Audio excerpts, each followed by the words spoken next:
கிராம சபை கூட்டங்கள் இருக்கு இல்லையா, முன்னாடிலாம் ஒரு ஆண்டுக்கு 4 முறை தான் அனுசரிக்கப்படுவாங்க.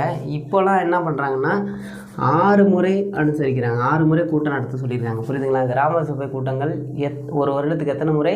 6 முறை. எப்பப்போன்னு பாருங்கள், ஜனவரி 26 குடியரசு தினத்துக்கு பண்ணுவாங்க. அப்புறம் மே 1 உழைப்பாளர் தினம், ஆகஸ்ட் 15 சுதந்திர தினம், அக்டோபர் 2 காந்தி ஜெயந்திங்களா.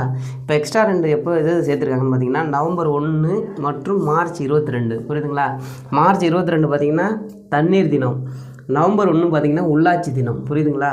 இதில் ஏப்ரல் 24 இருக்கு இல்லையா, இதையுமே தேசிய ஊராட்சி தினம் அல்லது பஞ்சாயத்து ராஜ் தினம் அப்படின்னு சொல்லுவாங்க. தெரிஞ்சுங்க, தேசிய ஊராட்சி தினம் அல்லது பஞ்சாயத்து ராஜ் தினம்.